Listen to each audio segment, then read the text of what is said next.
हजारों साल पहले पक्षी राज गरुड़ ने भगवान विष्णु से एक ऐसा सवाल पूछा था जो शायद हम सबके मन में कभी न कभी आता है। हे प्रभु, जब कोई प्राणी अपना शरीर छोड़ता है तो उसके बाद होता क्या है? भगवान विष्णु ने जो जवाब दिया वही आज गरुड़ पुराण के नाम से जाना जाता है। ये सिर्फ एक ग्रंथ नहीं बल्कि मृत्यु के बाद की दुनिया का एक पूरा नक्शा है। चलिए इसी सवाल की गहराई में उतरते हैं। आखिर मौत का वो पहला अनुभव कैसा होता है और उसके फौरन बाद आत्मा के साथ क्या होता है? ये एक ऐसा सवाल है जिसका जवाब सदियों से खोजा जा रहा है। और आज हम उसी यात्रा पर निकलने वाले हैं। ठीक शुरुआत से हम गरुड़ पुराण के बताए रास्ते पर चलेंगे, जो आत्मा के सफर के हर एक पड़ाव को बहुत विस्तार से बताता है। तो ठीक है, शुरू करते हैं। यात्रा का पहला पड़ाव है खुद मृत्यु का क्षण। देखिए, गरुड़ पुराण के अनुसार जब आखिरी समय पास आता है तो इंसान की आवाज बंद होने लगती है, क्योंकि शरीर के पांचों प्राण बाहर निकलने के लिए संघर्ष कर रहे होते हैं। और ठीक इसी पल कर्म का असर फौरन दिखने लगता है। दो बिल्कुल अलग अनुभव होते हैं। एक पापी व्यक्ति को ऐसा भयानक दर्द महसूस होता है जिसे मानो 4000 बिच्छुओं ने एक साथ डंक मार दिया हो। उसे कौवे जैसे काले, लाल आंखों वाले और लोहे के फंदे लिए हुए डरावने यमदूत नजर आते हैं। वहीं दूसरी तरफ एक पुण्यात्मा के लिए ये एक बहुत ही शांत और कोमल अनुभव होता है। तो सवाल ये उठता है कि जब असल शरीर यहीं रह जाता है तो यमदूत आखिर लेकर किसे जाते हैं? गरुड़ पुराण कहता है कि आत्मा तुरंत एक अंगूठे के आकार का हवा जैसा शरीर अपना लेती है, जिसे लिंग शरीर कहते हैं। यमदूत इसी सूक्ष्म शरीर को पकड़कर अपने साथ ले जाते हैं। और यहाँ एक बहुत ही अनोखी बात होती है।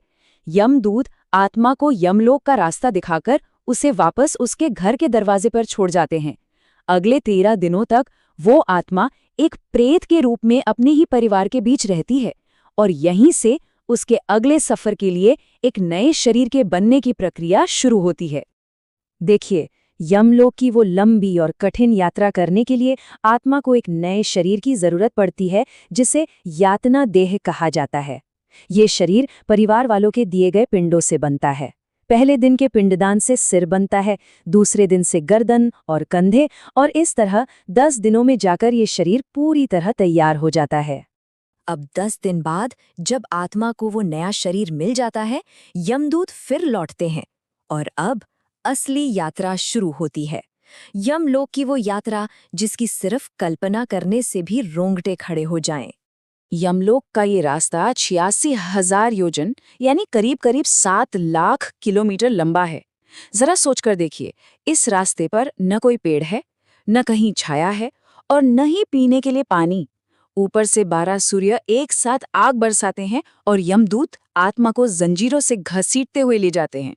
इस सफर का शायद सबसे खौफनाक हिस्सा है वैतरणी नदी। ये नदी 100 योजन चौड़ी है और इसमें पानी की जगह मांस, कीचड़ और खून बहता है।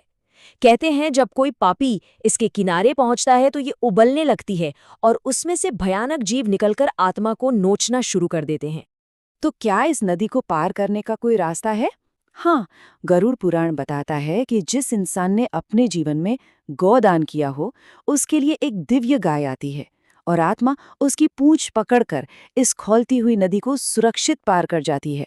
वैतरणी पार करके और इतनी लंबी भयानक यात्रा के बाद आत्मा आखिरकार यमपुरी पहुंचती है। यहाँ धर्मराज यम के दरबार में उसके कर्मों का आखिरी फैसला होना है। यहाँ आत्मा का सामना होता है भगवान चित्रगुप्त से, जिनके पास अग्रसंधानी नाम की एक रहस्यमयी किताब है।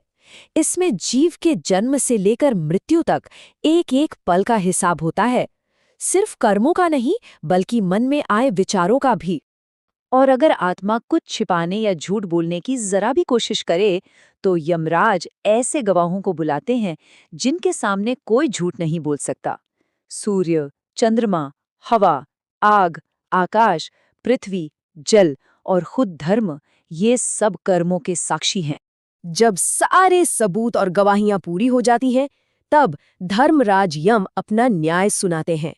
अगर पुण्य का पल्ला भारी है तो आत्मा को स्वर्ग भेजा जाता है, लेकिन अगर पापों का घड़ा भर चुका है तो उसे भयानक नरकों में भेजा जाता है। गरुड़ पुराण में हर कर्म का नतीजा बिल्कुल साफ साफ बताया गया है। जैसे कि जो लोग व्यभिचार करते हैं उन्हें तप्त मूर्ति नरक में एक धधकती हुई लोहे की मूर्ति से गले लिपटना पड़ता है। जो सिर्फ स्वाद के लिए जानवरों को मारते हैं उन्हें कुंभी पाक में खौलते हुए तेल में उबाला जाता है। और नरक की सजा के बाद भी कर्म पीछा नहीं छोड़ता।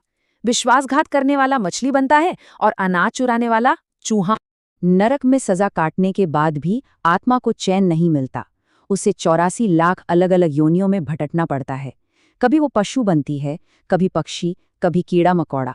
जब पाप और पुण्य का संतुलन बराबर होने लगता है तब जाकर कहीं ये अनमोल मानव शरीर दोबारा मिलता है।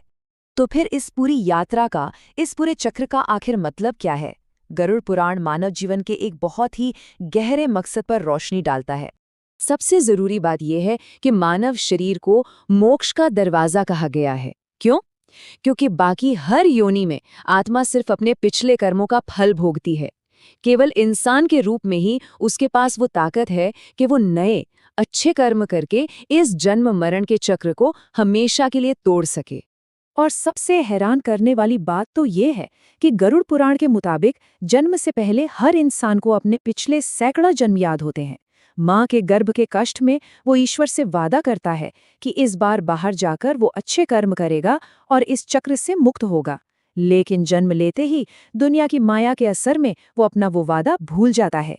तो ये पूरा विश्लेषण हमें एक बहुत ही गहरे सवाल पर लाकर छोड़ देता है। अगर ये मानव जीवन सच में 84 लाख योनियों में भटकने के बाद मिला एक दुर्लभ मौका है, एक ऐसा मौका जिसमें हम अपने कर्मों से अपनी आगे की पूरी यात्रा तय कर सकते हैं, तो इस मौके का इस्तेमाल आखिर कैसे किया जा रहा है?